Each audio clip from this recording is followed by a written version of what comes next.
Yeah, it's CC, CEO. Wanna change your life? Come see me, yo. I'ma teach you how to build up wealth for your family, not just for yourself. I'm a bestseller, a house flipper, a businesswoman, a go-getter, a big investor, a gold builder that could teach you to get richer like millions, baby. You really about to fill your savings. You about to have multiple streams to pass your children, baby.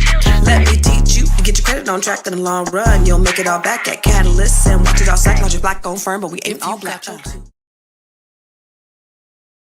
Hey everybody, what is up? Happy Monday. It's your girl Constance Carter. I'm being a little quiet right now because I was listening to myself last week and I was really loud when I got on the microphone. So I was like, oh my God, I don't want to be too loud.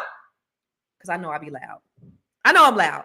But I see y'all coming in here. Good morning, Miss Sophia. Good morning, Dennis. Y'all waiting. Y'all coming in here real heavy and real strong, and I appreciate you. What's happening? So you guys know, as you come in, I need you to put in the comments where you are watching from, because I know that we have people that are watching from all over the world. So I want to shout you out, Sophia. I want to acknowledge you, Dennis, and I want to acknowledge everybody else that's coming in. Now, we've been talking about a whole lot about politics and the world and everything else. And so I want to talk, Tiara and I always want to talk about something or the things that are directly impacting you in your life. Why? Because it's important that we really close the wealth gap, because there's an intentional attack against Black people and Black families. But as you come in, put where you're watching from. Stockton, California. I see you. What's up, Nora? Nora in Charlotte, North Carolina. What's happening? Everybody else, put in the comments. What's up, Malika from New York? What's happening? Lovely JR. Put where you from again. Sophie, I see you. I know you from Stockton. James, what's up in the DMV? What's happening? So, Miss Black Hollywood, what's up?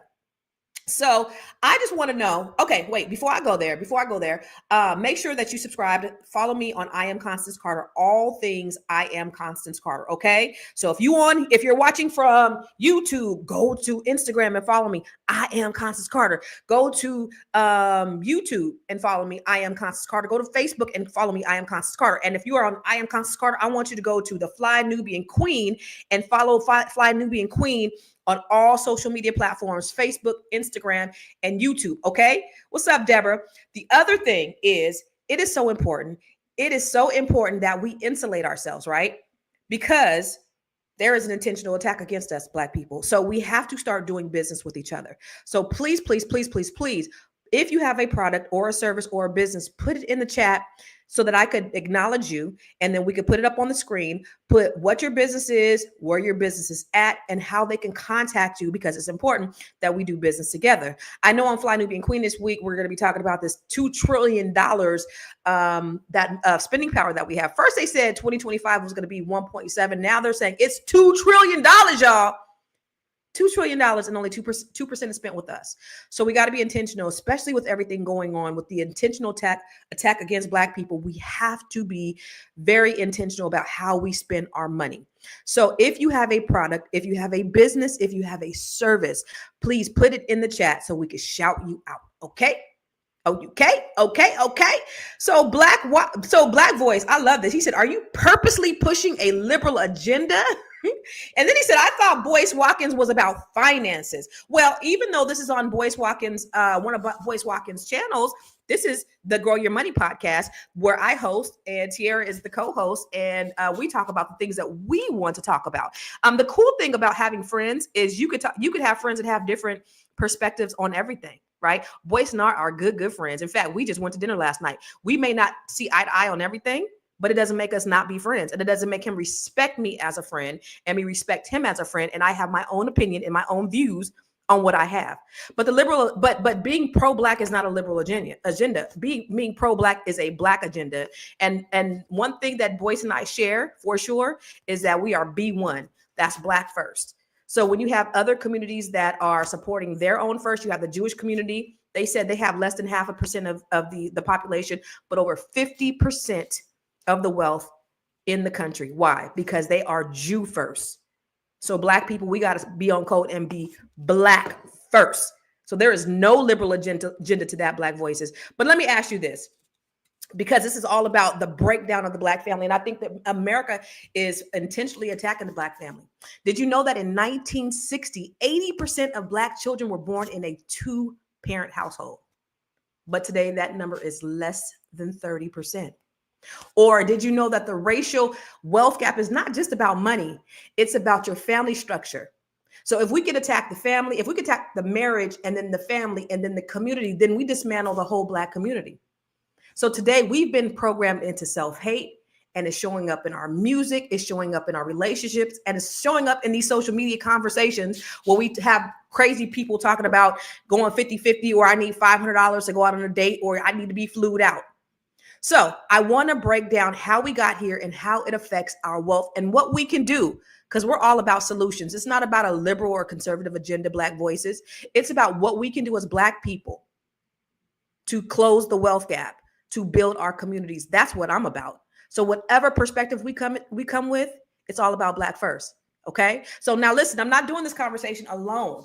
I had to bring my sister, my girl, the one and only Miss Black Hollywood. Now, Tiara, she is an actress. She is a producer. She is a powerhouse. She is all things Black Hollywood. Hey, girl. Hey. Oh, I can't hear you. Are you muted? Because you can't hear me. Good morning. Good morning, everybody. I'm up in the gym today. I'm in the gym today. You in the gym? Yeah, You trying to grow your money today?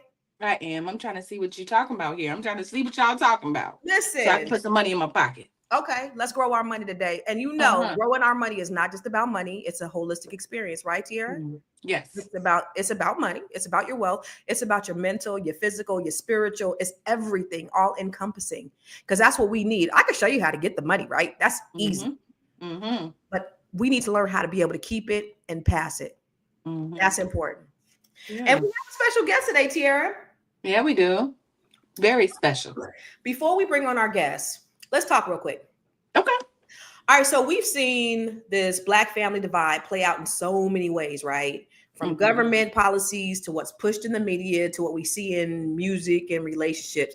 Why do you think that there is such an attack on Black families? And how does it show up in spaces like that you work in, especially in Hollywood?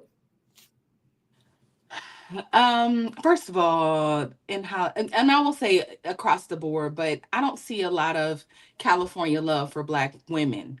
So even as a person that is here, that has lived here for almost 20 years, I can literally see a Black man in the grocery store and be like, "How you doing?" And not even trying to talk to him, and he'd be like, and then like just literally ignore me, right? It's just an interesting experience, so I think that trickles down. I mean, I know it's not fact, but you see in Hollywood a lot of Black men get famous and they date white women.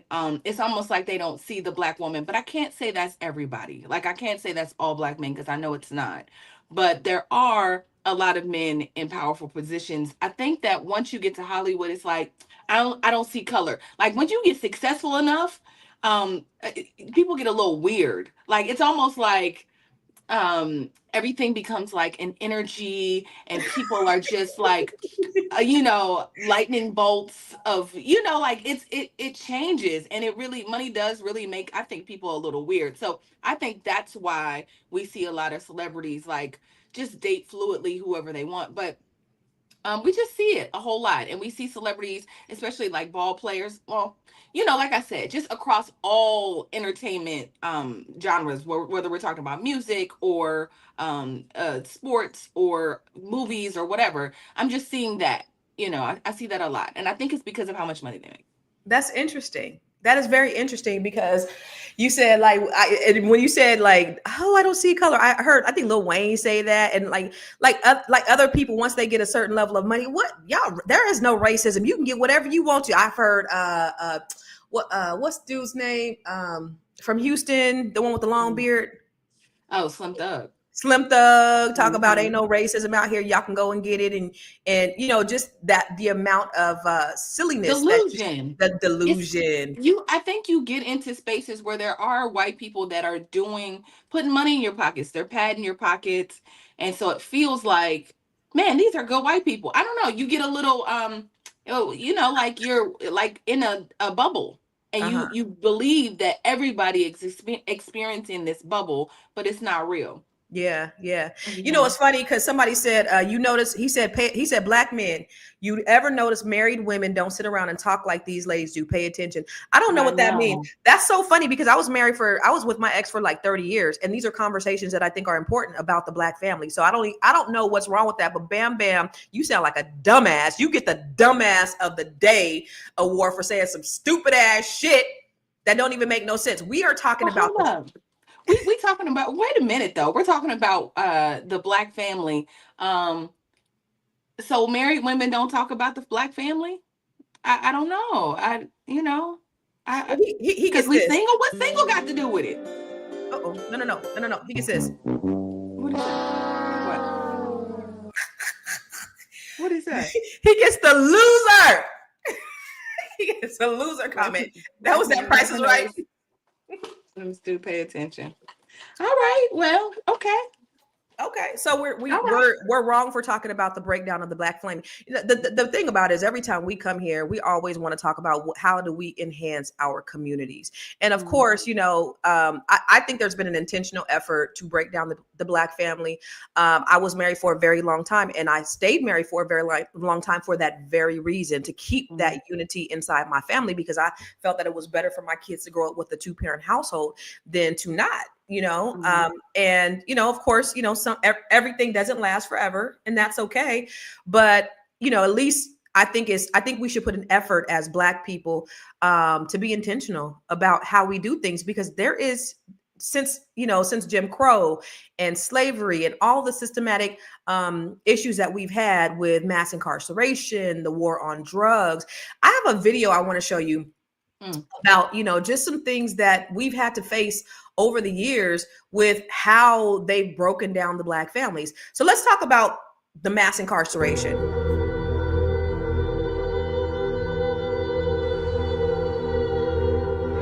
In America today, if you are black, you are 5 times more likely to go to prison than if you're white. And the average black family is 8 times poorer than the average white family.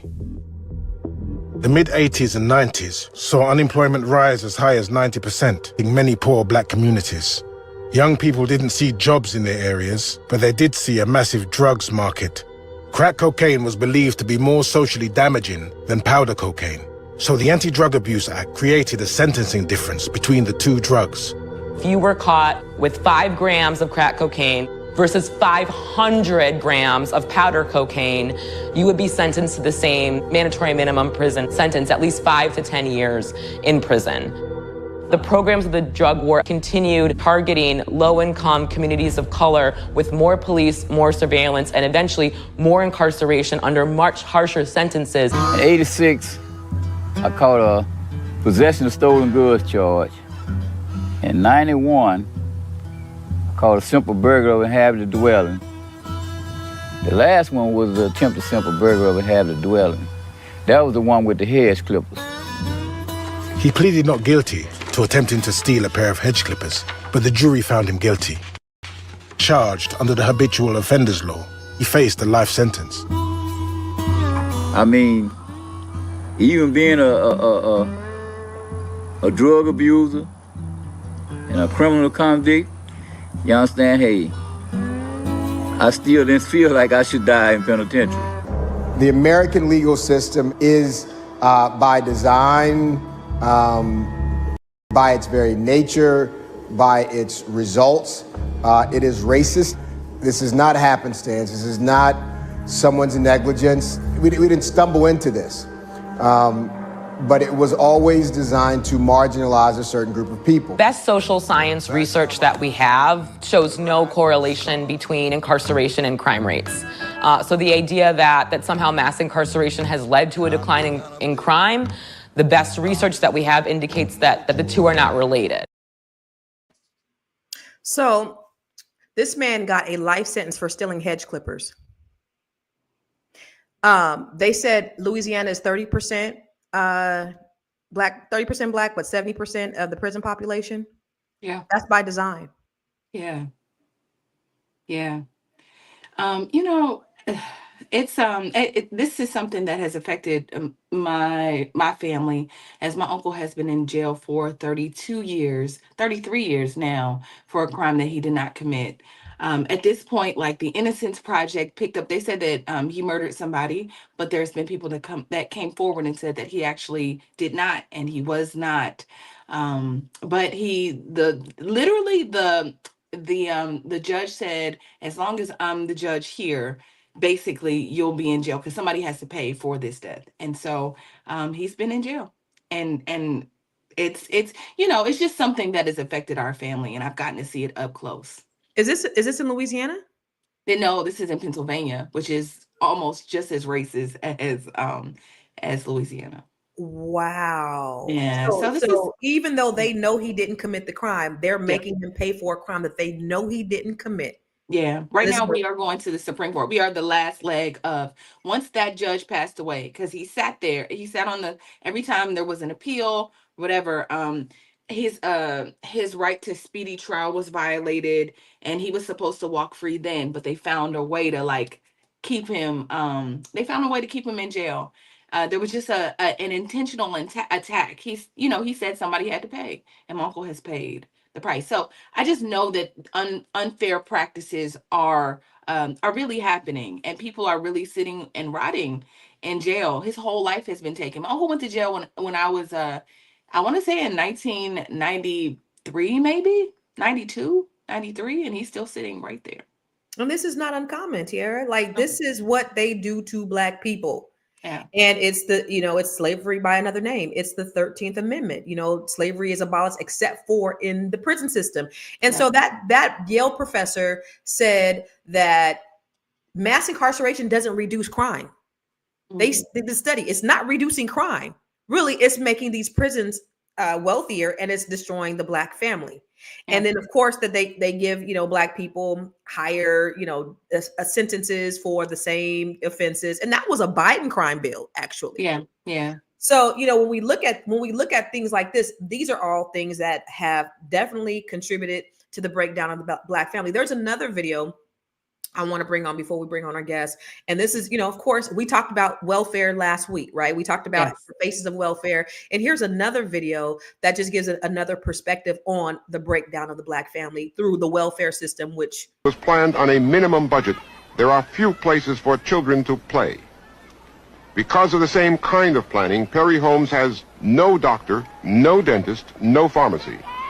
Nearby there is a well baby clinic, but no sick baby clinic. And the sick must travel 12 miles to wait for attention at Grady Memorial Hospital. And partly because of the general rule that welfare is cut off if there is a man in the house, fathers are often driven away so that mother and children can eat.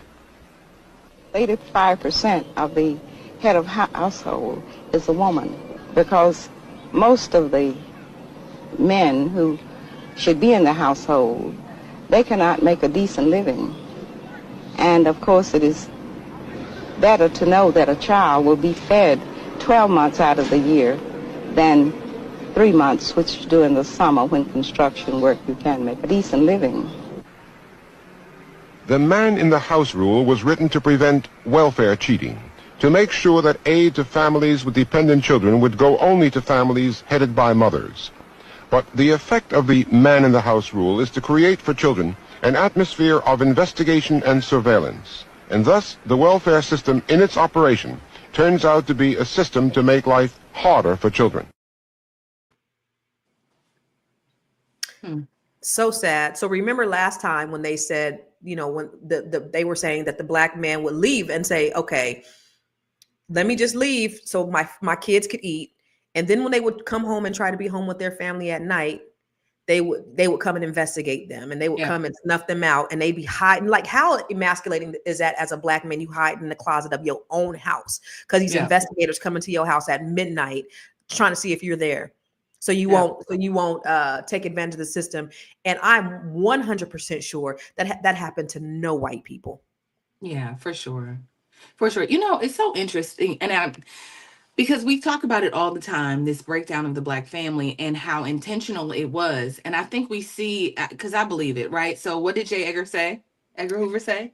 He said the biggest threat to America is Negro unity. Right, and I think that's on all fronts. That's family, that's us being unified as people, as a community. Story is my love language. I work here in Hollywood. I understand a good story, and I feel like we've been conditioned and fed a story. And Ooh, so every generation, it's something new, whether it's through the music or just finding a way, whether you're putting drugs into the community and then launching war on drugs. yeah, There's all of these games being played, and it's unbelievable because I say this every time. We're so naive, and Black people just don't think that way. Like, people are sitting around planning our demise. And we see that today.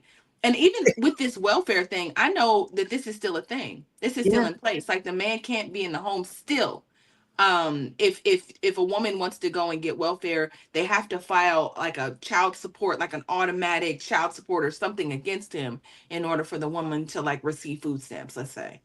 So wow, he'll have to be responsible to pay it back. wow. Yeah. So after slavery, we have Jim Crow, we Yeah. have the war on drugs, where Black men were incarcerated, and then we have the welfare policies in the 1970s. Where the man can't be in the house, y'all. They rewarded single women Yeah. and punished Black marriage, and that's crazy. Yeah. So we've been conditioned, just like you say, to tear each other down. You think about what's going on in our music. Yeah. Yes. They talk about killing each other for sport, Yeah. disrespecting women like it's a I badge don't of need no honor. man. And now the girl be like, I Yeah, don't need no man. I want F money that and B. love. F that B. I don't need Oh my, her. I mean, all of that is a story. That's game. Like, right. we're being, they've hired these actors to teach you to hate Black women. Mm. These are actors, y'all. These are people Paid actors, that are paid very actors, that well. they're paid handsomely. Y'all saw the Yeah. Grammys last night, Yeah. right? People that don't mind coming on and selling you out. Just like there was, there was spies on Marcus Garvey boat, right? Like, there's people that are always willing to do To do to the do what's bidding. worst for the community. Like, I don't care about none of this. Y'all about to give me some money. So money, some of us can be bought and sold, right? And we'll sell each other out for it. So I think that's what's happening, you Yeah. know. And we buy it and we listen to it, be like, this is my guilty pleasure. We watch TV, I produced reality TV for a very long time. And I think even the things that we watch and how it programs us to just fight. I mean, I watch reality TV today. I don't. But when I'm looking at what's on television and the things that we are consuming, it's all a design, and we don't even know it at this point. I don't know if it's I don't know if it's a subconscious thing, um Constance, that we play into it because we bought kind of the narrative or the story. Like, once you feed a certain story to a people and condition them a certain way, they'll think it's a free thought of their own, You're right? right. So I wonder if we're thinking for ourselves, but at the same time, it's like going into a store and feeling like I have the option to choose cereal, but you can only choose the cereal that's on the shelves, right? So you Right. don't really have a free choice. You're just taking what's being given to you. Ooh, oh my God, that Yeah. right there. And that Yeah. starts in elementary school, how Yeah. we've been conditioned to believe that Black people were nothing more than slaves and Martin Luther King was a slave. That's all we know. That's all we've Yeah. been conditioned in That's school. it. Our inferiority as Black people, the struggle and slavery. That's what we've been taught. So, yeah, our self worth is not that. And that's the reason why I'm like every month, every day this month, I'm doing a Black history video just to showcase like all different aspects of Black history, like, Yeah. the successes that we've had, the challenges that we've had, the things that we've gone through in this country, because it's important to know our real history, who we really are, Yeah. because you don't know where you came from, you're not going to know where you're going. Yeah. And we have to reteach ourselves.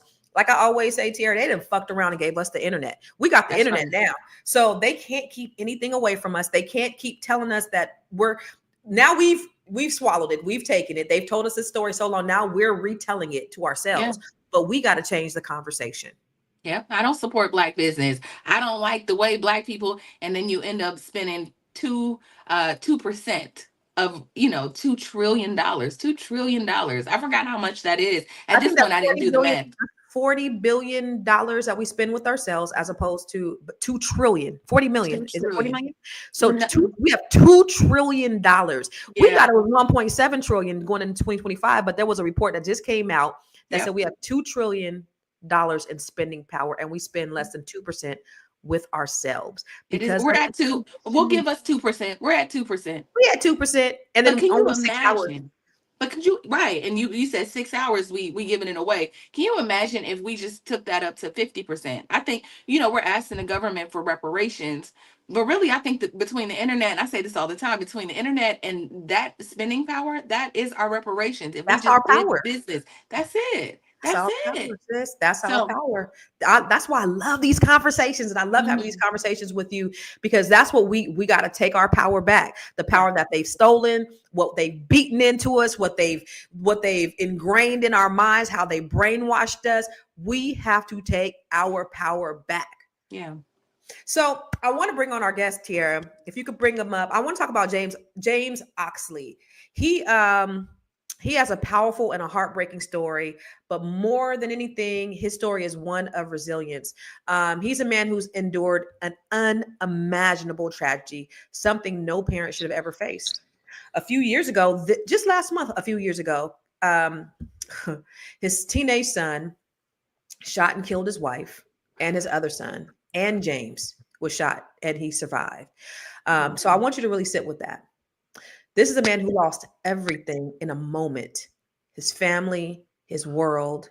But instead of letting that break him, he's here today. He's standing strong and he's using his story to help others. And beyond that, James is a man who values family and he values women. Never been a cheater, and he's on this journey to find love again. And he embodies the values that we talk about that we need in our future, in our community. And that's the reason why I wanted to bring him on today, Tiara, is because I see his posts, I see all the things he says about, about who he is as a man, what are things that he wants, and I think he's a great addition. What you got on your hood for? What you doing? I had to go put on the black panther. But they say King Oxley. Listen. Okay, King. Okay. What to say on the back? Wait a minute. James went and got all the blackest things. Was like, baby, I'm black up in here. Let me go get King James. Baby. Listen, he had on a suit before. He was like, wait a minute, y'all talking that black stuff? Let me go get my stuff. I had to run upstairs. What's going on? I had to take the Gucci off. You got it. You can't take his Gucci off. I had to take the Gucci off. Okay. I was wearing like the colors, but then I was like, oh, they talking about no. Get rid of it. Hold on, wait a minute. Going without colors. All right. That's what's up. Okay. So, James, I met James maybe a year or so ago, I've seen James around. So I moved to DC, the DMV, a couple of years ago. And I see him everywhere. This man is the man about town. And at all the who's who events, James is there. James is in the mix. He's at all the things. And I always see him. And then I saw him at a what was that thing? The what? Polo and Jazz. The Polo and Jazz event, which was this great event. And he shared his story. And I had no idea. I was blown away. And it had only been 2 years at that point that his wife was killed by his son, just out the blue. And, really quick, I want to give them some background, a little bit of background, and I want to talk about, what you're doing today. But can you give us a little background about like what happened on that day, James? Sure. So I'll condense it, but it was January 5th, 2022. My wife was feeling sick, having a heart palp. She just feeling sick, coughing. She thought she might have came down with a virus or something. So I take her to the hospital. We were fasting. It was a new year, so we were in our fasting period. And our then 15-year-old son, who was giving us some trouble 3 months prior, actually I had, told my wife he needs to go stay with your mother for a while. We'll pick him up from school and things of that nature. But anyway, so he was going back and forth.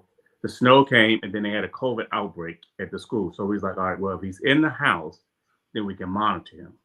He can't go anywhere. So they was in the house, big snow, just like not too long ago, the big snow. It's been 3 years, it's the anniversary, and it snowed again.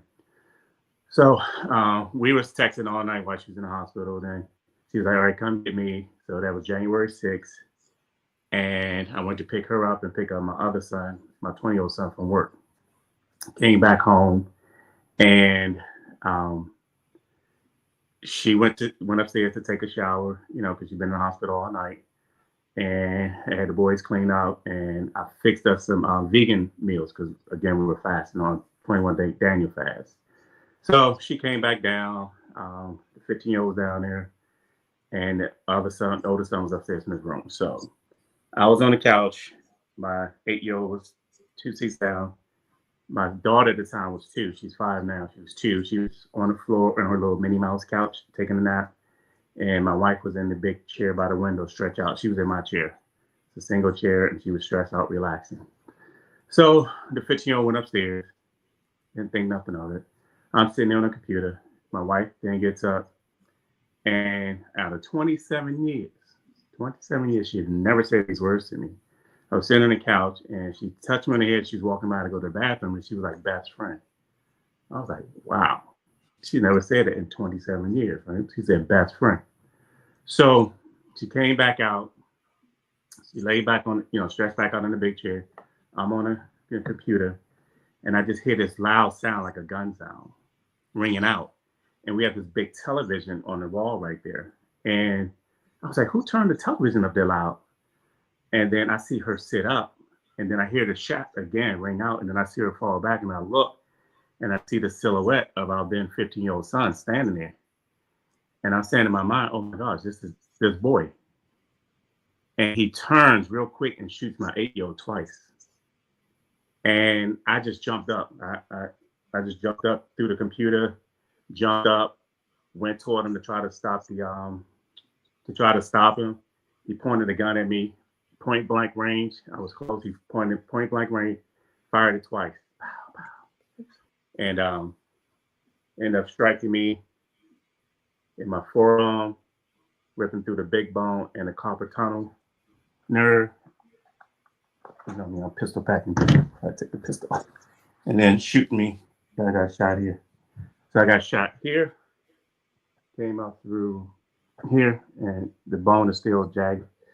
So, and then I graduated from Liberty in 2023. I broke this arm, took the cast off. So they had to go back in and put a rod in it. The doctor wanted to kick my butt. But anyway, so he dropped the gun. I didn't realize, I just heard the shot. And I chased him to the door, the front door. And because in my house, it's a staircase and you go around. I have 2 stairs. I have one, you can go around this way, you can go around the other way. Stairs come straight down. You want to go to the butler's pantry. So he ran around. I ran around the side of the butler's pantry, caught him at the door, and I was wrestling with him, trying to slam him. And then I tried to grab him with this arm and realized I couldn't grab him. I was like, he must have shot me. And I started getting a little dizzy. So the Lord, and I was struggling, trying to slam him. And the Lord said, let him go. So I let him go. He flew out the back door, locked the door. I was tending to my wife and my son. But of course, I knew they were gone because of where the bullet struck them. I knew they were instantly, gone. And then my other son came down and wondered what was happening. I told him what was happening. By this time, the paramedics and the police was rushing into the house. Yep. That is unimaginable. And there was some, and so my condolences to you. Let me just say that is heartbreaking. Were there some, you were mentioning that you guys had already had some issues. Did you have some mental health issues with him, or did he have behavioral issues, or was this out of the blue, or was he struggling? So our kids went to school at our church. So to a certain age, they aged out, and then we was gonna put him in another private school, public, Christian school. But they wanted to play sports and they wanted to get into the normal things. So reluctant, our wife and I allowed him to go to James Madison Elementary, and the other 2 went there. Then they're older, so they ended up going to. They left there and then went to Steve and then Frederick Douglass. And then he was following behind them, and he was small in stature at the time, and little pretty boy, curly hair, and he and my wife was like this, he was a chef, he became a chef, he was on Chop Junior, whatever he wanted, he got, my kids wanted for nothing, and we wanted to provide that, coming from the life I came from, the streets and things of that nature, and the Lord blessing us, we wanted to give them we wanted to reward them with the struggles that we had to go through to be a blessing to them so that they didn't have to struggle for it. All they had to do was get the education. We fed them, clothed them, and everything else. Get the education, get the respect, be respectful citizens, model citizens. Follow out your mom and I'm military, she's corporate, church going people. So anyway, so he went to elementary and noticed he started getting in trouble. A lot of the girls was messing with him. Then the teachers would call, principals would call, say, Israel did such to a little girl. So after they investigated, we found out that the little girls was hitting him on the behind, popping him on the butt when they was getting on the school bus, and he would retaliate towards them. So they were doing things to him, and he was retaliating back. So, he was short then. As he was getting into middle school, they was picking on him, so he had to defend himself. Then he get into high school, he got with the wrong crowd. And we didn't find out really until, we get a phone call. He got into a fight at Frederick Douglass.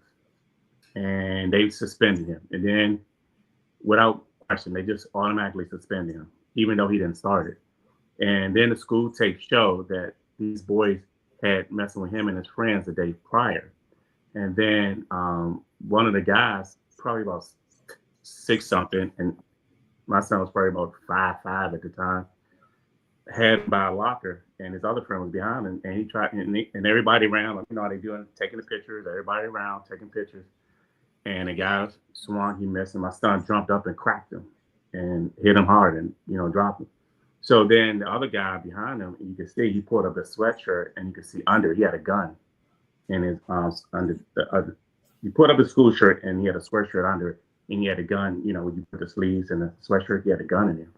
So then the principal showed it all this. They was like, well, we see that Israel, we see that he didn't start it, and we see who started it. We expelled the other person. So he was going through all these traumas and, dealing with all these people, fighting and things of that nature, but he would never really tell us. We found out when the school told us. So then one day, so he wanted to play football, so we let him play football for Frederick Douglass. Then he wanted a job. We let him get a job at 3 Pieces. He didn't want, just to give him something to do. And then one day I went to pick him up from work, and I smelled all his marijuana on him. So I'm like, boy, you getting that smoke? He's like, no, I was in the car with my friend over there waiting for you. He was smoking. I'm like, boy, I grew up in the city. I never would smoke, if you was smoking or not. So I get home, I tell my wife. And then the investigation started. She's going through his iPad, and we just find out he was living a double life. He was a sweet, innocent kid at home, but out there in the environment, he was living a double life. We found out he was going to smoking before he got on the school bus. He was involved some kids down in because we live in a new community, and outside of us, the old community.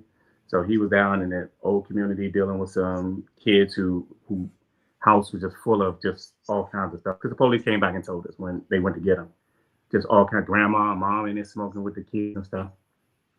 So I found out he was living a double life. I told her, I said, I don't trust him. I said, something about him I don't trust, his confidence. The Lord gives me this discernment. I can discern the spirit. And I said, something is wrong. And she believed me. So she had him to go stay with her mother. And her mother would take him to school. I would pick him up. And then, we'll come home and she'll check him for stuff. And we'll find all kinds of stuff he had on him and this and that. And it just got worse and worse and worse and worse. So, James, how has your recovery been over the last 3 years? Because, of course, like I said, when I see you out and about, the last thing that I would ever think is that you've dealt with this insurmountable tragedy just 3 short years ago. And I see, I always see a smile on your face. And so again, when I was blown away, and then of course, when I saw you at the Polo and Jazz event and you spoke there, I immediately Googled it. I'm like, oh, wow, this was huge. This was like huge in this area, and I would have never guessed it. How have you been able to just live life? I was just if I can piggyback just one statement, 'cause she asked about his mentals. Oh, Said when he was in Cheltenham, he passed out, and they took him to Georgetown, and they found out he had all these lesions on his brain and some rare form of multiple sclerosis. so this was after. Oh, you said He was in, Cheltenham. So you got to tell us because you're naming schools and stuff. Like there's people watching from all over the world, so we don't know George. so Cheltenham is a youth detention center.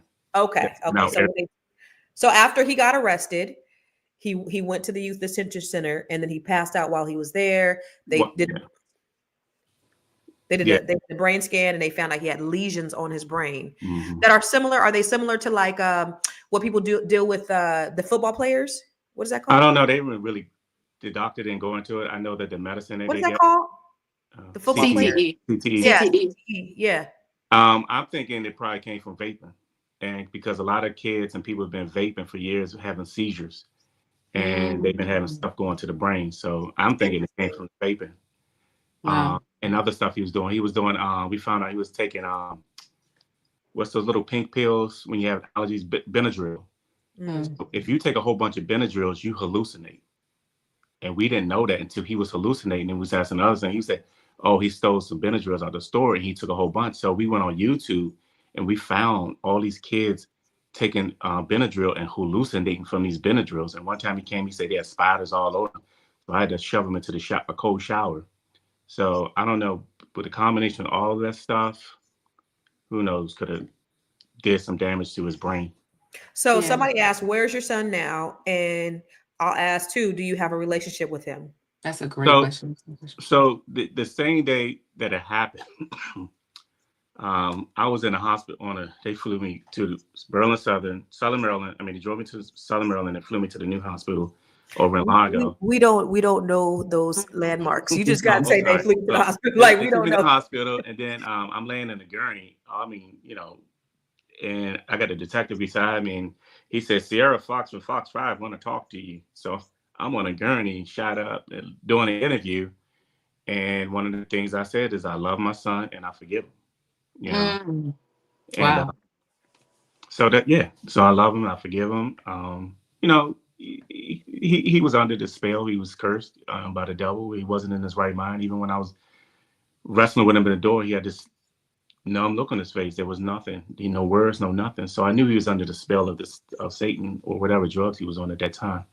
Uh, but he's in Baltimore. He's in Baltimore in a youth detention where he gets medical attention. He gets drug counseling. I went to the school. I went to the school board here to apply for his high school diploma. So I don't go see him yet. So His grandmother, when was which the is her last time mother, you goes seen to him? see when we were in court, and I asked the judge if I can give him a hug, and the judge was like, "Well, we don't normally do that. You have to ask the bailiff." So I asked the bailiff, "Can I give my son a hug?" And he said, "Yeah." So I hugged him, told him I love him, I forgive him. He needs to forgive himself and start working on his healing. And that was probably 3 years ago. What was his response? He said he just shook his Mm. head. So her mother goes to see him. Like she actually going to see him this Saturday, so she goes to see him. Has But he I haven't reached gone out? yet. Has he written you a letter? Has he asked for No, forgiveness? no, Nothing. mm-mm, nope. Mm. I don't think he still received it yet. Yeah, Really? yeah, he hasn't received it yet. What he did. Mm. So Mm. it's gonna take some time because I know it's eating him up. But some people, you block things out, and then probably with the other mental stuff that he got going on with him, because the medicine. I mean, they sent me a bill for $75,000. He has to take this medicine every 6 months. Thank God I had trachea in the military, paid for it. But now that he's 18, so he's no longer under my insurance. So the state pays for it now through our tax dollars. Wow. But, So, yep, so how have you been my able to, recovery. yeah, your recovery? How have you been able to navigate over the last 3 years? So what people understand about me is that I'm a child of Jeremiah 1:5, where it says, "I knew you." The Lord said, "I knew you when you were in your mother's belly, and I ordained you and called you a prophet unto the nations." Jeremiah 29:11 said, "I know the plans that I have for you," says the Lord, "plans to prosper you, give you hope in the future, and not to harm you, and give you an expected end." I stand on that, right? I'm not a religious person. I used to be, Baptist, Christian, all this stuff. I'm a spiritual person. God said those who worship me must worship me in spirit and in truth. Mhm. So when I built this relationship with God and he built it with me and communed with me, I promised God that I would never put anybody before him, including myself, that I was always put God first, no matter what. Because growing up in the streets of DC, I've been to more funerals than I've been to weddings Wow. from such a very young age, to seeing people get killed in front of me, to praying over bodies.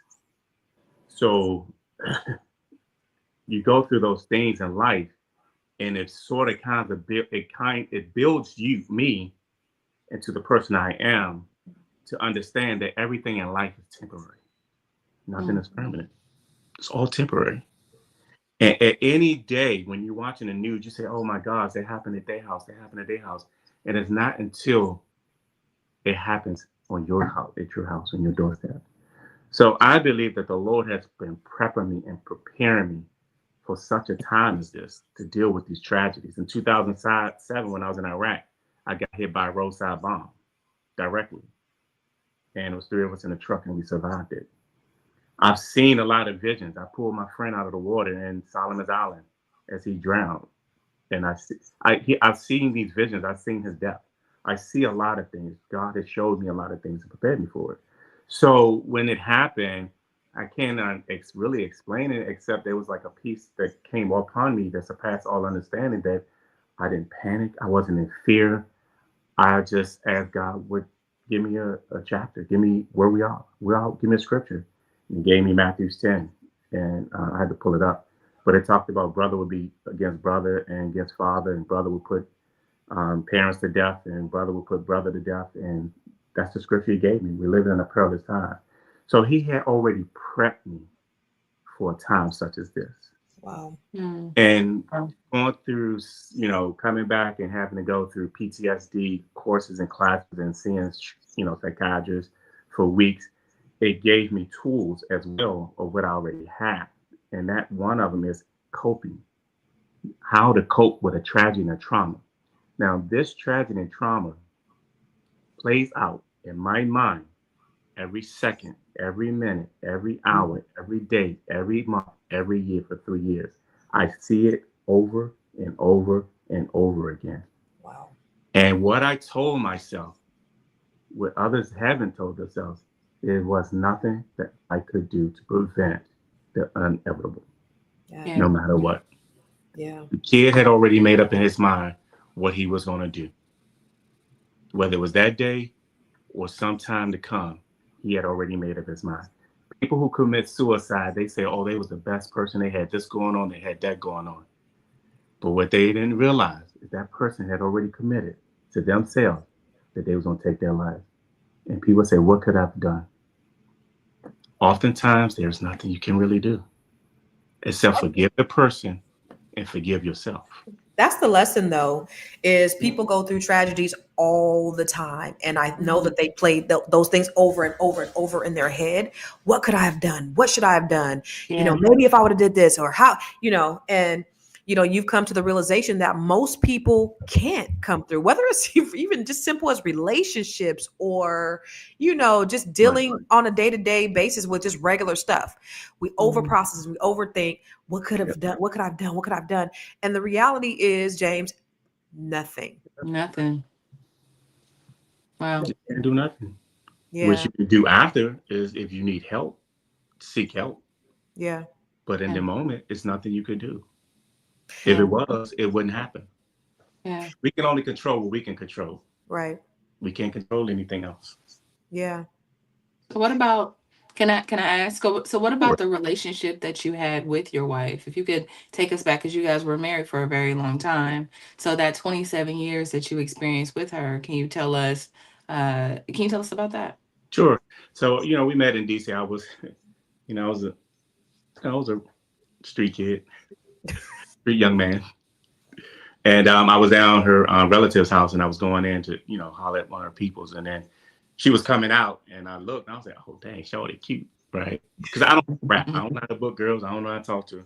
So let me take you back to when I was a kid. I was a nerd, right? But and yet, because of my skin color, I was light skinned. I went to school, elementary school, Taraji P. Henson, Kingston Elementary.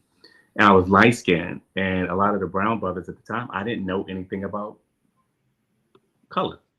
You know, I was clueless.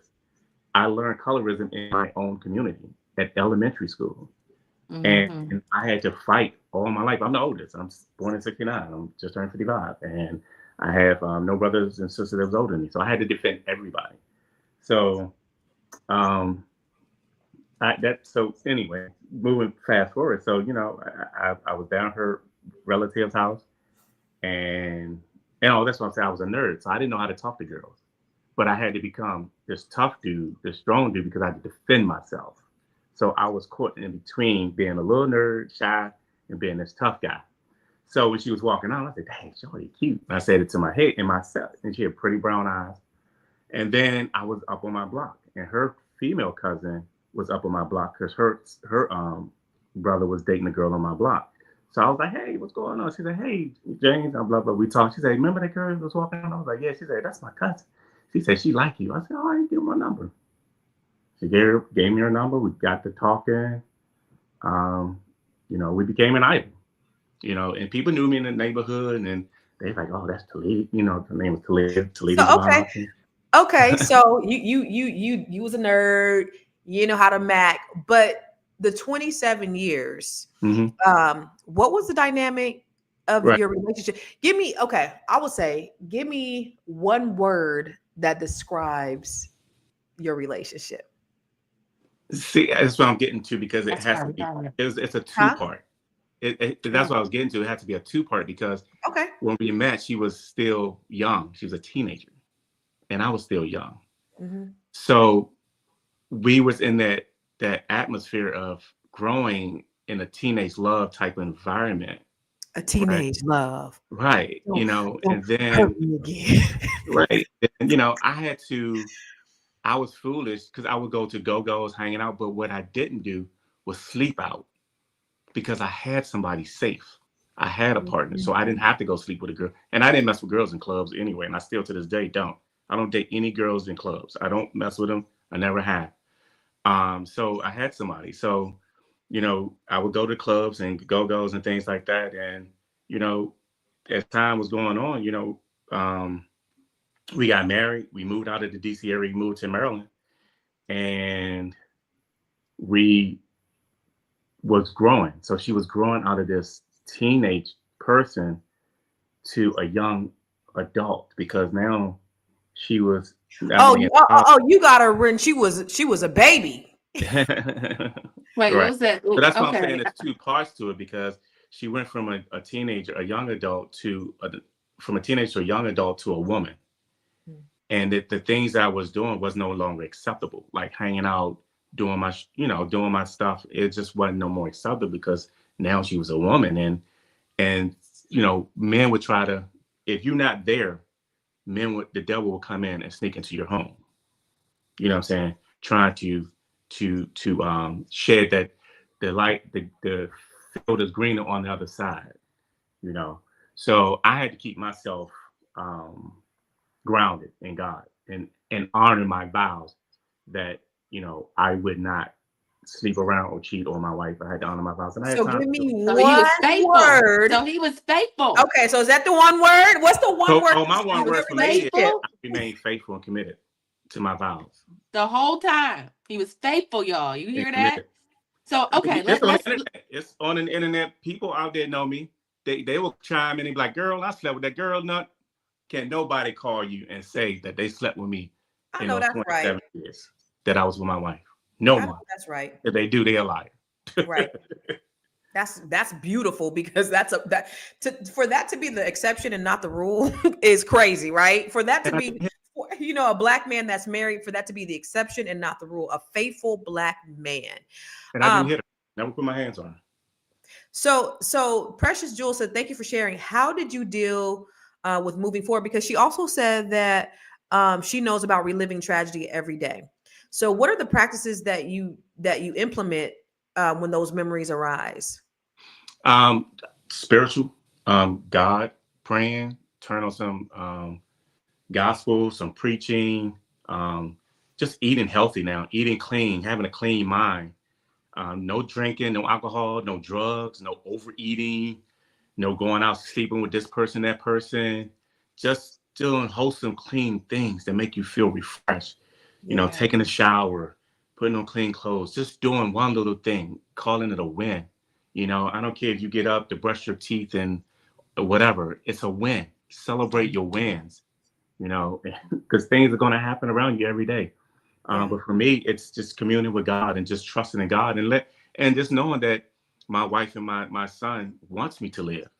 I Yeah. have a 5-year-old daughter, you know, that I got to take care of.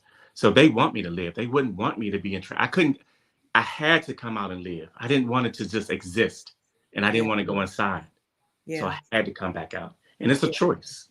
You know, it was a choice. Yeah. Yeah, that's good. So the fact that you're faithful. So the reason why I wanted to have this conversation with you, and thank you for sharing your story, because the building the Black family is important to our community, James. Like, this is essential, and I really wanted to have a conversation with a Black man who had not only had a successful marriage and was faithful, but going forward, like you're looking for another wife.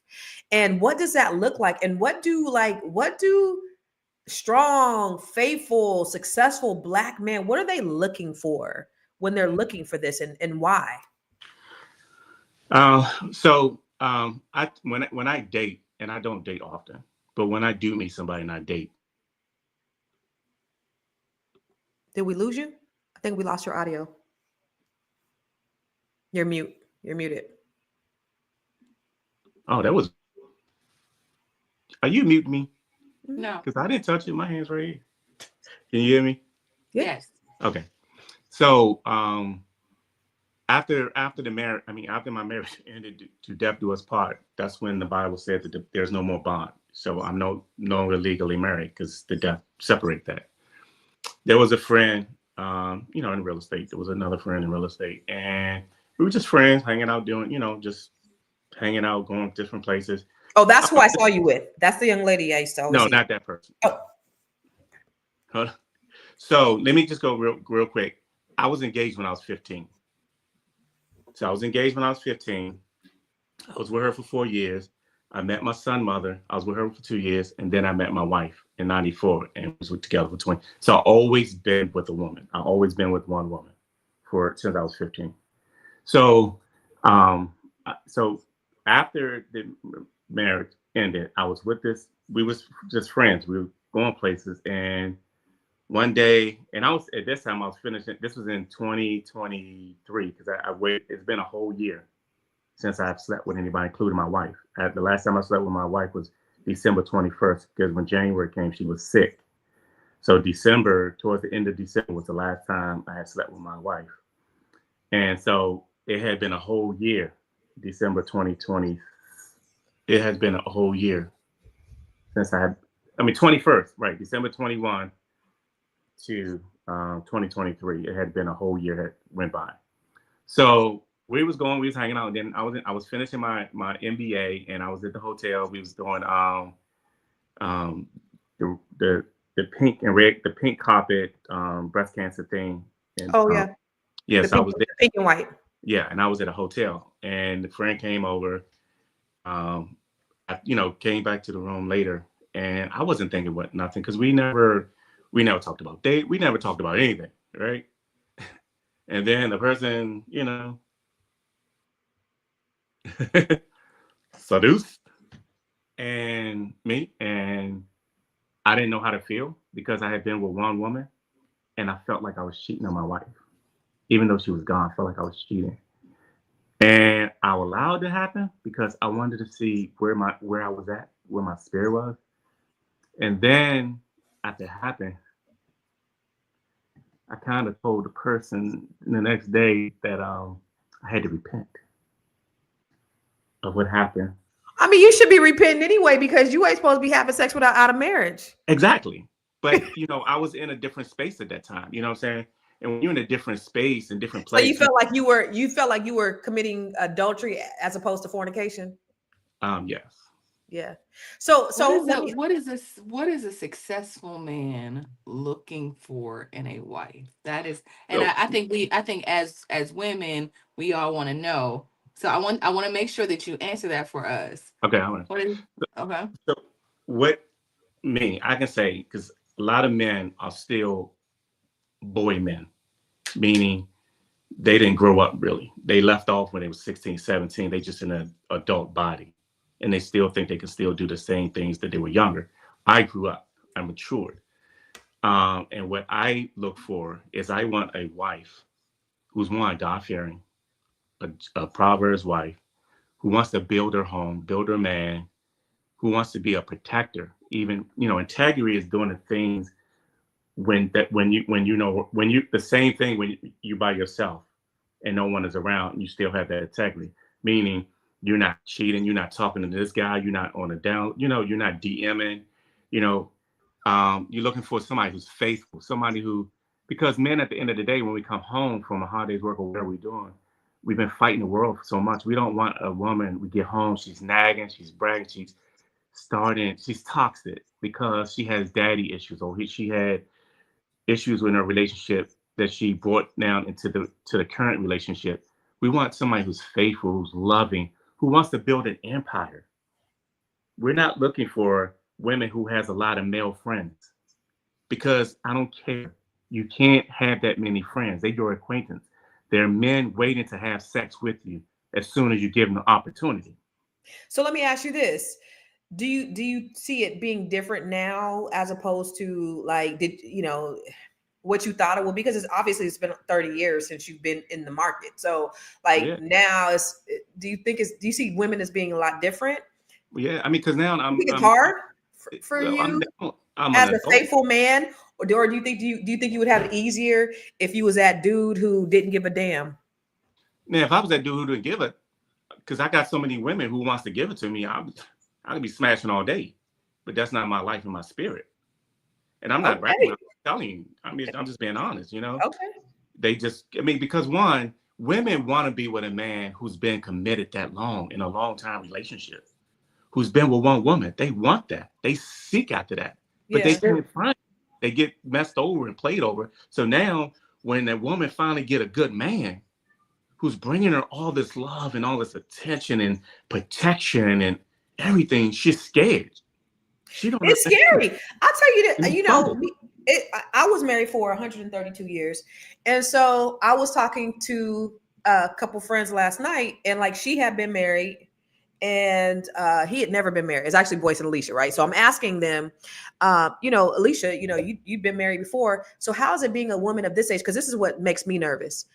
First of all, I don't know if I want to get married again, right, at this age. But then to marry someone who'd never been married before, that's a whole nother challenge going out here because now you have people who like if I'm out here in the dating and hopefully it's not too off topic and we can go back to the black family.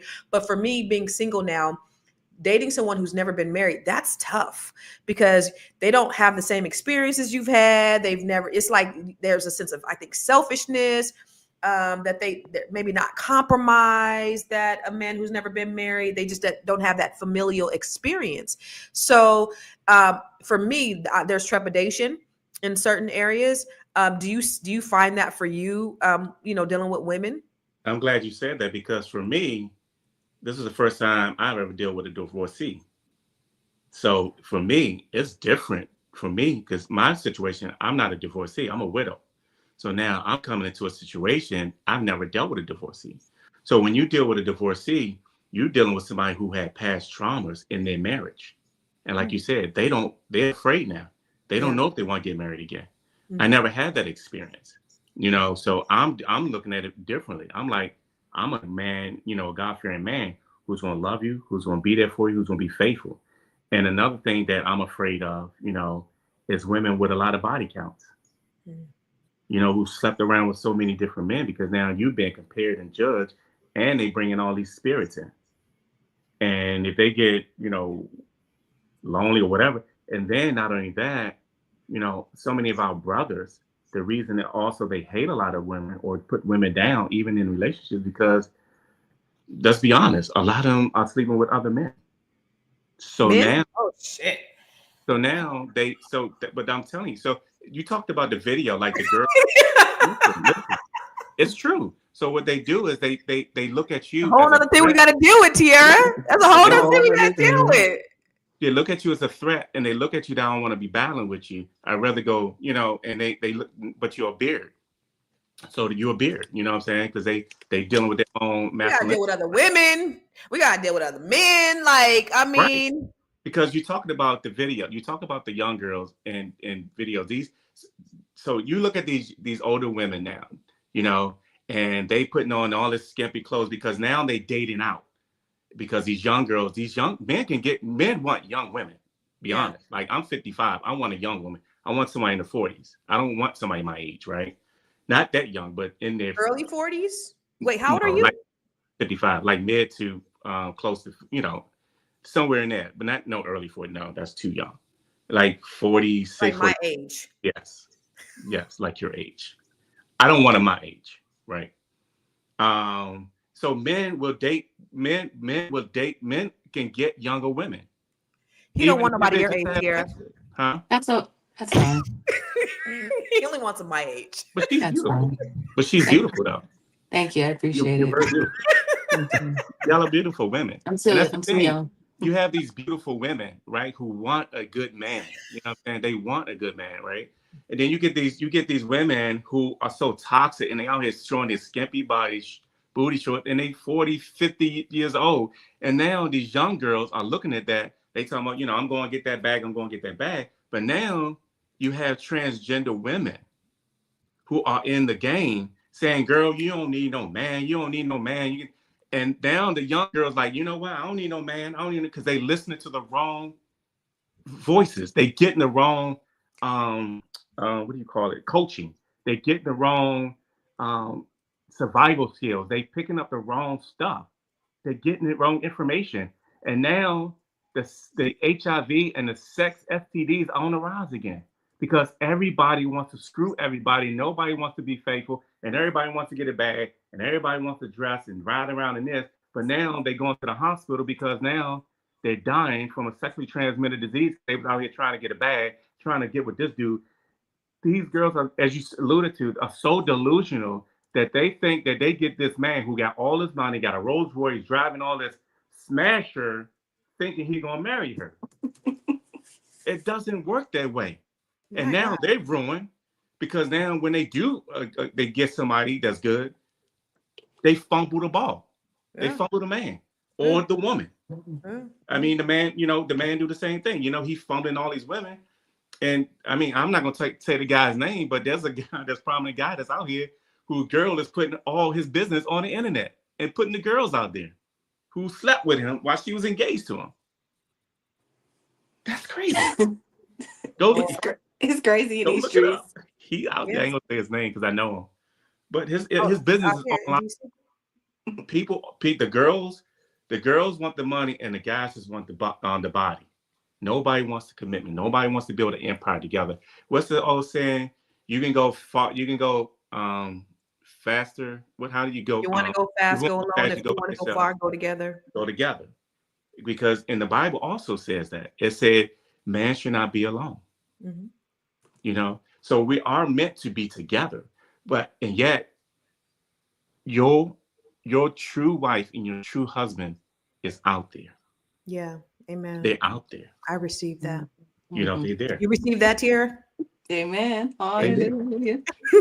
And you just gotta investigate too, because I'm a Scorpio and I investigate. And if I come to you and I say something, I have something, listen, that means I already did the due diligence and I have the receipts. And that's another thing.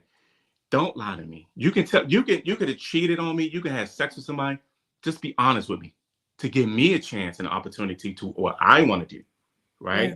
But the moment you lie to me, that's it. Game's off. They can cheat on you, but they can't lie. Huh?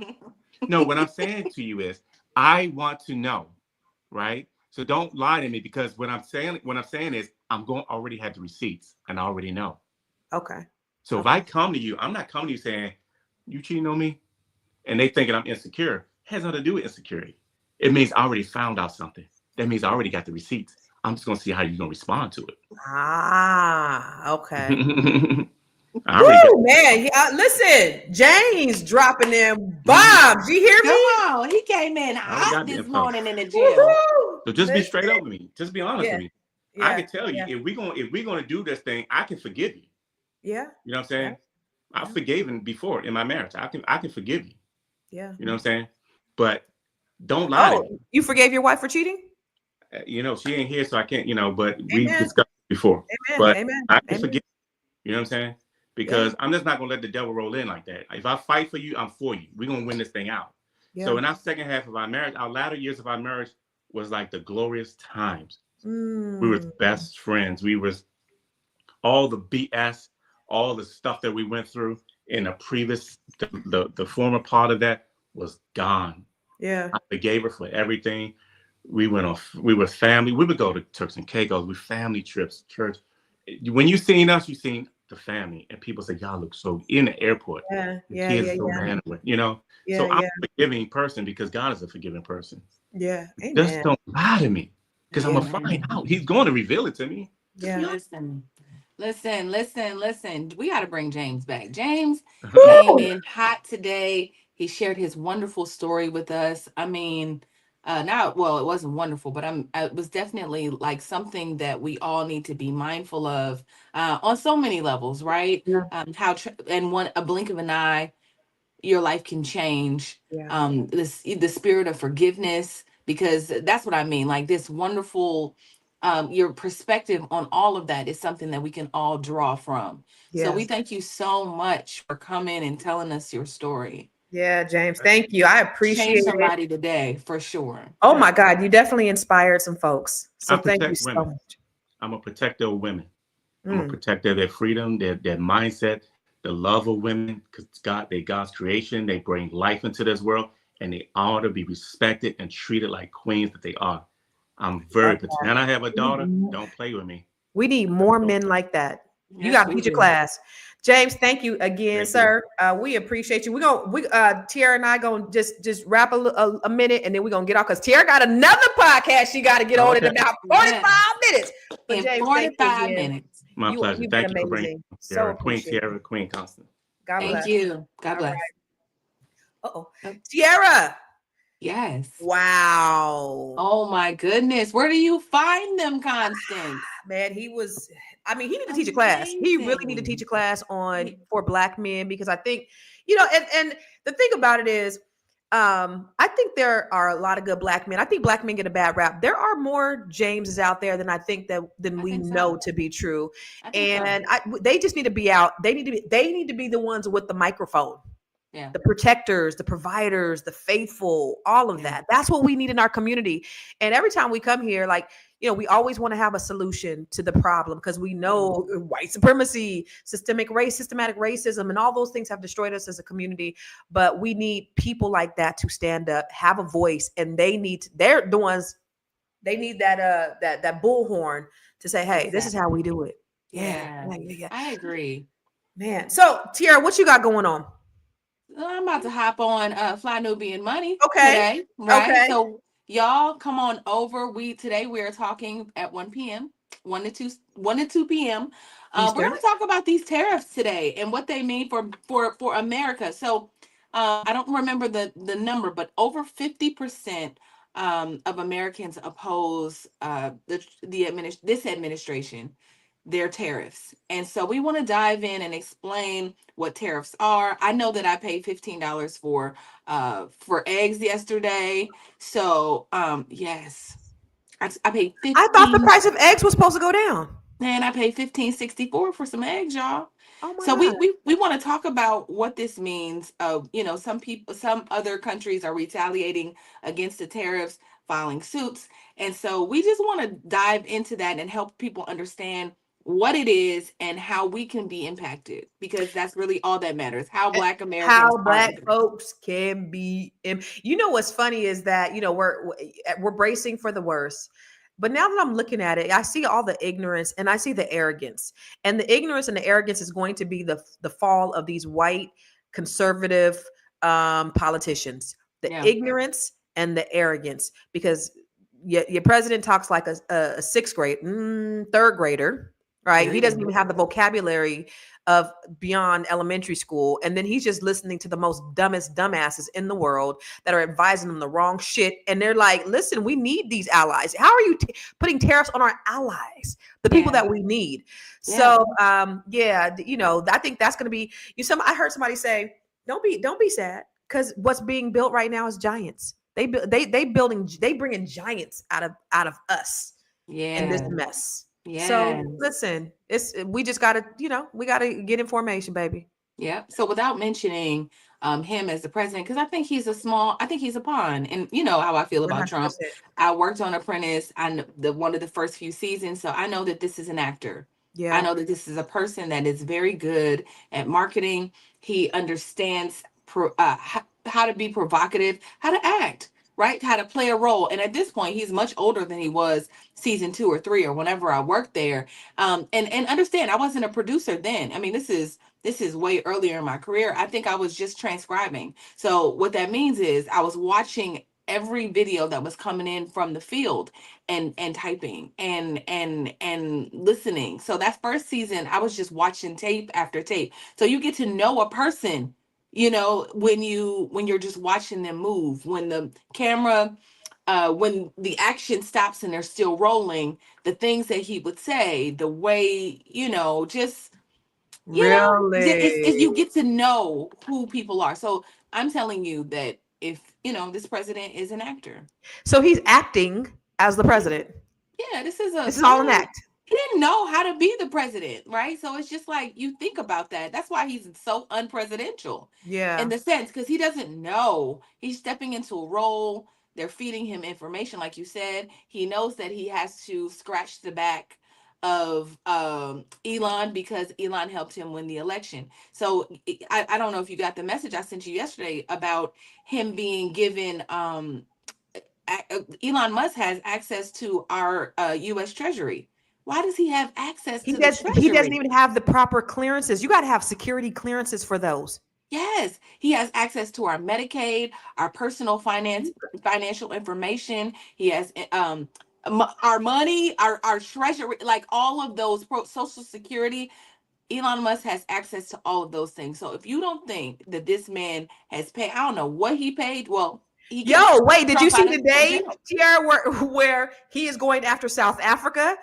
Because in South Africa, they're taking back the land that was stolen from them, right? So they're pushing these white people out. They came over during apartheid and stole the land. They're taking the land back and they're giving it to the people. So Elon Musk has him doing his bidding for him because he's white South African, a recipient of apartheid. Yeah. And so they're pushing his people out. So now we've never in the history have gone after South Africa. Now all of a sudden we got beef with South Africa. Yeah. Has nothing to Elon Musk is the president of the United States, yo. Wait, we're Ron. What? Okay, sidebar. Rhonda says she paid him $4. Rhonda says she paid $4 for eggs at Kroger. Where you live, Rhonda? I don't think I paid that much. And you're in California, which is weird because they have all the farms and the crops over there. So I'm sorry. I heard you say there was beef, but I saw that $4. I saw the $4 and it triggered me. I was triggered. I'm sorry, Constance. So we got beef with South Africa. I didn't see that. Yeah, we got beef with South Africa now. I just see that we, like Trump wasn't, like you say all the time, Trump wasn't going so hard about DEI, but it's an agenda of Elon Musk for whatever reason. Elon Musk is the president of the United States. He bought and paid for this presidency. That's all it was. Okay, let's get out of here. But I want to show really quick. We still accepting for Net 7 Collective, real quick. 3 or 4 years. I've been praying for a business coach. I knew that a coach I read many times that all this. You know what? I'm going to go ahead and just skip that right now. I do want to go ahead and take us out. So every single day of Black History Month, putting out Black history videos every single day about Black heroes, Black experiences. And so I just want to take you out with today's Black History Month video. Can I just say this really quick, Constance? For all the entrepreneurs that are still here, if you can just email, I'm starting a fund again. I'm starting a Fly Nubian Money directory. I want to put your information in that directory. I'm compiling a list so that we can patronize each other's businesses, because I believe in our narrative that we are a community that supports one another. So email me at info@realvirtual.net. I want your business information. Please put all your information. Don't just send me an email with your name and your a YouTube page, because I don't know what to do with that. Right. Yeah, So just description. fall information, Black people. Send me your business, your website, your information, and I'm going to compile that. So send it to info@realvirtual.net. That's all I wanted to say. Also, you're having a training coming up. I am having a training. Talk So, about it. Fly Nubian Money Club. So, I am the co-creator of Fly Nubian Money Club. I am committed to bringing top experts from every industry in to teach you skills that you can use to survive this market, this presidency, whatever it is, to level up your business, whatever it is that you need that makes you feel less anxious. And we have a training coming up this Saturday on the 8th. Right? That's at the Yep. 8th. Yep. Yes. We're having Vanessa Gopal come in and teach us how to sell, how to sell in our business. Because what we know is that if you don't sell in your business will surely fail. So we want to make You sure don't that you sell. have, Wait. Bars. Wait, bars. If you don't sell, your business gonna fail. What? if you don't sell, your business gonna fail. There we go. Yes, you're gonna fail. So we want to help you get those strategies going from B to C, from B to B, whatever ways that you want to sell. We want to help you do that. Online selling, just all the ways that you can sell. We want to teach you that this Beautiful. weekend. So we're Saturday, Saturday. 10 a.m. And Wait, they go to no, flynubianmoneyclub.com. 11 a.m. 11 Okay. a.m. We moved Okay. it a little bit because of Boyce's Money in the Morning. 11 a.m. Go to Fly Nubian Money Club right now. We have a 30-day free trial. So there is no, if you're having some financial issues, I understand. But you can come in for free. That's my Awesome. gift. Oh, awesome. Also, I want to share the Grow Your Money Club. It is a Yes. club of it's a roadmap. It's a wealth roadmap. So I take you through the Robert Kiyosaki cash flow quadrant, where he teaches you how to go from, well, he talks about how to go from an employee to an investor, to employee to a self-employed to business owner to investor. So I take you through that roadmap in a 12-month journey from credit to business to investing to scaling your business to multiple revenue streams. So if you're interested, go to growyourmoney.club. Now I want to show you this In the Black gym. History. Let's get in the gym. In the Before you get gym. that club. Yep. Let's go to the Black History Month video of today. Some stories are too painful to tell, but they must be told. Have you ever heard of Mary Turner? She was 8 months pregnant when she was brutally lynched, not because she committed a crime, but because she dared to speak out against the murder of her husband. Her story is one of unspeakable horror, but it's also a reminder of why we must never forget our history. In May 1918, in Brooks County, Georgia, a white plantation owner named Hampton Smith was killed. Instead of conducting a real investigation, white mobs went on a rampage, targeting black men and women with absolutely no evidence. Over a dozen people were lynched in just a few days, and one of them was Hayes Turner, Mary Turner's husband. Mary Turner was only 20 years old, and she was 8 months pregnant when she did something that black women at the time were not supposed to do. She spoke out. She spoke out loudly, and she spoke out publicly. She demanded justice for her husband's murder, saying the mob had killed an innocent man. And for that, they turned on her. The next day, a mob of white men kidnapped her. They dragged her to Folsom Bridge near the Little River and did the unthinkable. First, they hung her upside down from a tree, and then they doused her with gasoline, and they set her on fire. While she was still alive, a member of the mob took a knife and sliced open her stomach. Her baby, just weeks from being born, fell to the ground, and then they murdered the baby. A man in the mob stomped on its skull and crushed its head. Then they shot the baby in front of the entire crowd. And if that was enough, they fired hundreds of bullets into Mary Turner's burned body. And guess what? Not a single person was arrested. Not one. And after this massacre, many black families fled Georgia in fear. But Mary Turner's story, it didn't die with her. In fact, her name became a symbol of the fight against racial violence. Years later, her murder was included in the NAACP reports about lynching, helping to push for anti-lynching laws, though it took 100 years for lynching to finally be recognized as a federal crime. Today, a historical marker stands in her honor in Brooks County, Georgia, reminding us that we can never forget our past. Yeah, Mary Turner's story is painful, but her strength, her courage, her voice, it all matters. And it's up to us to keep saying her name. This is why history matters.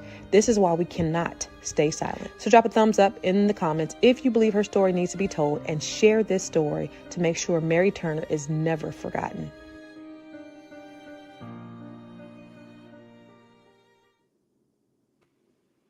Yeah, every time I look at that, I didn't breathe. Oof. That's tough. savages. Yeah. That's tough. Yeah. That's tough. You know, But we don't come from that. You know, it's so funny, y'all. If you can see the connection between violence, I think, in our communities and kind of what we've learned from, you our know, ancestors. because Black people, when we weren't Africans, our ancestors were not like that. That wasn't the spirit of our people. It's so interesting that we've kind of like, and not that we've all adopted this violence, but I'm just saying, I think that it came from things like this. Is where when we see violence in the world, I just think it just came from these types of acts, and just like watching people be violent. And I don't know, that's what it makes me think of. Like, this level of like heinous atrocity was like handed down, like, you know. It's they Oof. didn't value our lives, and then they taught us not to value our lives. And so Yeah. that's why we can kill each other faster than we can shoot somebody else. That's why George Zimmerman is still walking around alive, but people, Black people, probably his neighbors, are killing each other, is because we value their lives more than we value our own. So this is the reason why seeing this is so important, and understanding the psychological warfare that has happened to our people for so long. And this is why it's so time for us to wake up. It's time for us to wake up, Black people. It's time for us to wake up. We're going to head out. Y'all, please make sure you come back in 30 minutes so that you can look right, so that you can watch Tiara. And I'm not on today. I got to go do my real estate stuff. I got to go meet with Catalyst Real Estate Professionals. Oh, by the way, we still sell real estate in California, in DC, Maryland, and Virginia. So if you're looking to buy or sell a home, holla. Hey, go to catalystrealestate.com. We are in business and we are selling. We are working with buyers and sellers today. Yeah. Thank you And, guys. yeah. And y'all can work with me too. I'm taking clients as well. I work with creatives, I work with entrepreneurs. I'm helping you take it to the next level all across the board. So branding, you want to write a book, you want to write a script, what you want to do. Come on. Go to info. Wait. We got to go to info at realvirtual.net. Yeah, I'm helping you get it together. Come on through. See you tomorrow. All right. Same time.